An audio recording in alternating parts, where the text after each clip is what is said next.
সোমবার পর আইপিএল খেলা কুশাল মেন্ডিসকে দলে নিল নোয়াখালী এক্সপ্রেস। দল পেয়ে নোয়াখালী এক্সপ্রেস যেন বনে গেল রক, আর তাতে শক খেল সবাই। রাতারাতি প্রধান কোচ দুই দেশি সাইনিং এর সাথে এবার বিদেশি ধামাকাও দিল দলটি। এছাড়া আলোচনা চলছে জিমি নিশাম, টিম ডেভিডদের মতো তারকার সঙ্গেও। আরো শুনুন প্রতিবেদনে। দল পেয়ে সাইনিংয়ে বাজিমাত করছে নোয়াখালী এক্সপ্রেস। একদিন আগে নিশ্চিত হয়েছে তারা খেলবে বিপিএল, আর এরপরই বিপিএল এর শিরোনাম হয়ে উঠেছে দলটি। আর তাতে আরও হাওয়া দিচ্ছে তাদের সাইনিংগুলো। ওপেনিংয়ে ঝড় তোলার জন্য এক দেশীয়র সাথে এক আইপিএল খেলা বিদেশিকেও দলে নিয়েছে নোয়াখালী। শ্রীলঙ্কার ওপেনার কুশল মেন্ডিসকে দলে নিয়েছে তারা। আগে কখনো বিপিএল না খেলা কুশালের এবার খেলার কথা জানায় সিলেট টাইটান্স।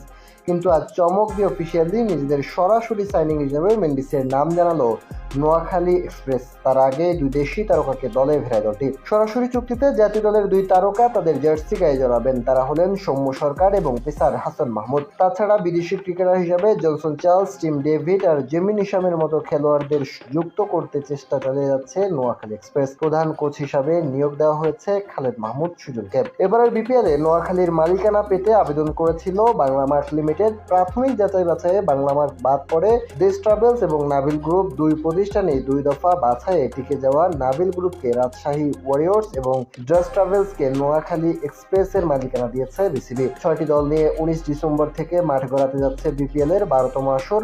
ফাইনাল হবে 16 জানুয়ারি। টি-20 বিশ্বকাপের কথা মাথায় রেখে এবারের আসর একটু আগেভাগে শেষ করতে চাইছে বিসিবি।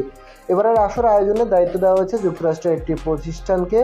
অনেক কিছু এলোমেলো থাকলেও বিসিবির চেষ্টা এখন ঘুচিয়ে উঠেছে এবারের বিপিএল। 30 তারিখ হবে নিলাম, আর তাতে 6 ক্যাটাগরিতে দেশীয় খেলোয়াড়দের নামও ঘোষণা করেছে বিসিবি। সর্বোচ্চ 50 লাখ আর সর্বনিম্ন 11 লাখ টাকা ভিত্তিমূল্য এবারে নিলামে উঠবে খেলোয়াড়রা। দেশি খেলোয়াড়দের জন্য 4.5 কোটি টাকা খরচ করতে পারবে এক একটি দল, তবে তা সরাসরি চুক্তির খেলোয়াড়দের বাহিরেই। এছাড়াও 250 বিদেশি ক্রিকেটার থাকবে এবারের নিলামে।